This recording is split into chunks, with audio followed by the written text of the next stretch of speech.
Hello guys, this is Trockers. Welcome back to my channel. Thank you so much for tuning in.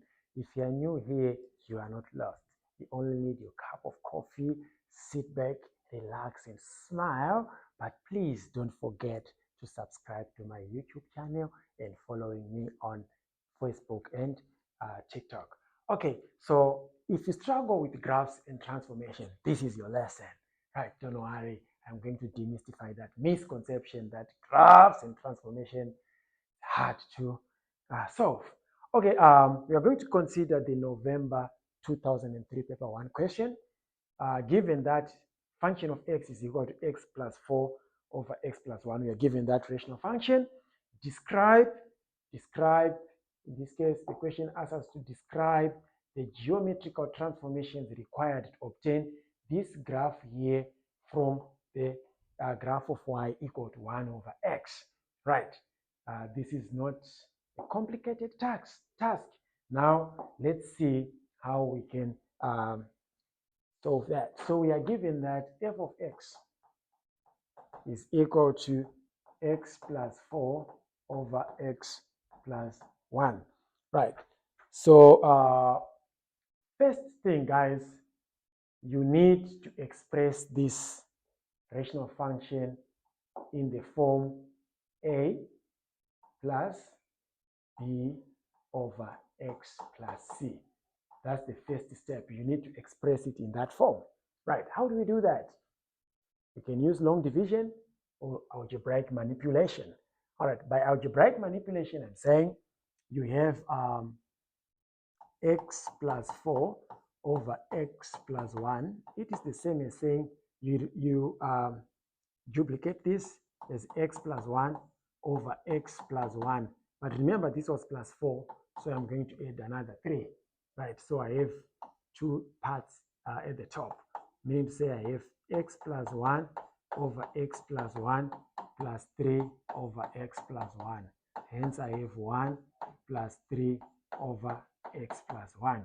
And in this case, I've expressed it in that form. Or you can use the long division. Long division, I think you can do it once, right? So x into that is 1. 1 times that is x. 1 times that is, sorry, it was 4, right? 1 times that is 1, right? And if I subtract, I'll get a 3. So it's now quotient plus remainder of our divisor, and you still get the same thing. So we have expressed this in that form where we have 1 plus 3 over x plus 1. Now we need to state these transformations in the correct order, right? So we need to state them in the correct order. So to start with, we are given y equal to 1 over x. That's the original graph. So remember, we start from inside. So we have this, we move on to that, and that is end. So the first step, when I have function of x plus 1, and we know, right, we are shifting that graph 1 unit leftwards. So here is 1 over x plus 1. So here it shifts 1 unit left, right? That's the first transformation, or just a translation where we are moving 1 unit left, or just say translation with the translation vector -1, 0, right? That's the first step. The second one, remember, when we have, so it's now 3, maybe g of x. G of x is just this part here, the transformed part. So when you have got 3 times something, you know it becomes 3 times that part, which is equal to 3 times 1, which is 3 over x plus 1, right? In this case, that's a vertical stretch, right, with a factor 3. So that's a vertical stretch with factor 3. Then lastly, when I have this transformed function here, you can call it hx, then plus a constant. So when I'm adding a constant from outside, I'm moving up and down, right? So in this case, it becomes 3 over x plus 1 plus 1. So this one, you're going to shift 1 unit up. Or you can say that's a vertical. The first one was a horizontal, so this one is a vertical translation with translation vector 0 for x and 1 for y, which is 0, 1. Remember here, it was a translation with the translation vector negative 1x 0y because it was moving from left, either left or right. And this one is up and down. So basically, that's all we need, guys, to know when we are describing these transformations. But sometimes in the exam, they might ask you to graph it. So what I'm going to do is not part of the question. For the question, you're supposed to end here, but I just want to show you how you can sketch this graph here from that parent function graph, right? It was 1 plus 3, so I don't need this part here. I just want to show you how to sketch that from the parent function. So we know that my parent function graph, so guys, you need to know these graphs. Your parent function here, right? It is x-axis and y-axis as your asymptote. So that's the graph. So the first step is to move 1 unit left. So when moving left, it means my vertical asymptote is going to shift, right? So it's now at negative 1, and my graph will be like that. Will be like that. For now, don't worry more. Don't focus more on the y-intercept, but I think it's important. We might need it. So let me put this y-intercept. You know, the function is now 1 over x plus 1, right? So when x is 0 here, y is just 1. So this point 1. So that's our point of reference, right? Then 3, it means you're going to stretch that graph. So the good thing is for part B, when for y equal to 3 over x plus 1, right, we are going to maintain the same asymptote, but the y values are going to be multiplied by 3. So this one, instead of 1, it's now 3, right? Then lastly, when we move it up, so the horizontal asymptote is going to change, right? So remember, we are just solving these in place, all right?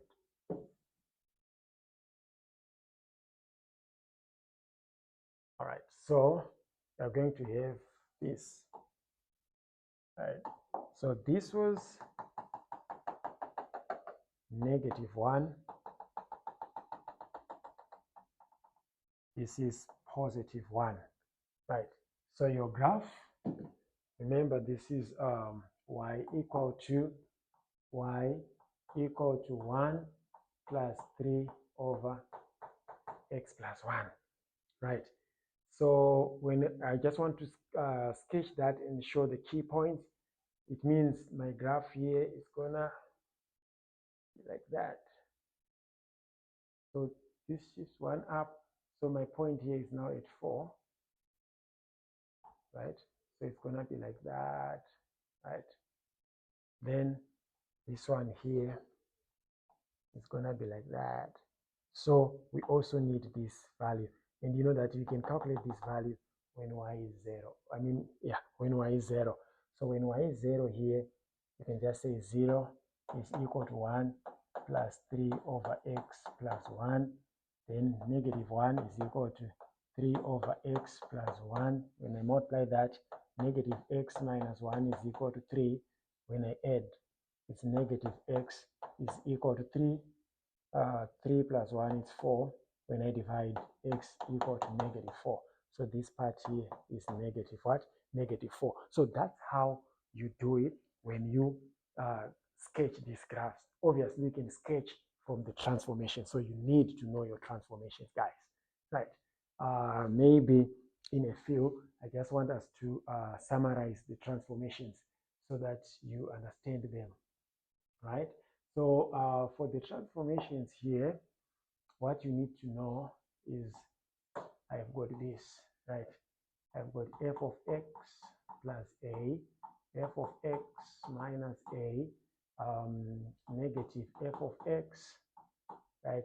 F of negative x, then f of x plus a, f of x minus a, right? I've got a, f of x, then I'll talk about f of a, x, right?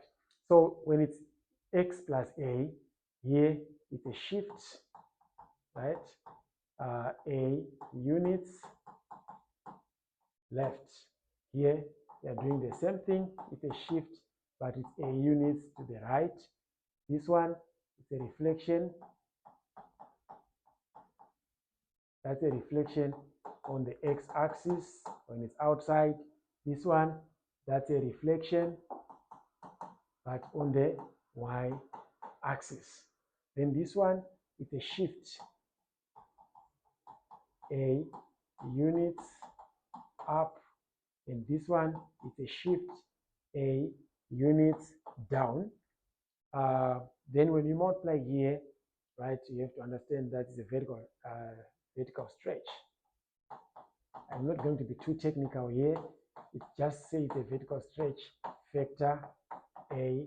So what happens is you're going to multiply every y coordinate by a, right? Obviously, if a is between 0 and 1, when it's a fraction, it's not going to be a stretch, but that's a compression. But don't be too technical about it. Then when it's inside, it's going to be a horizontal. It's going to affect x. So that's a horizontal stretch, right? So what you do is to just divide every x coordinate by a.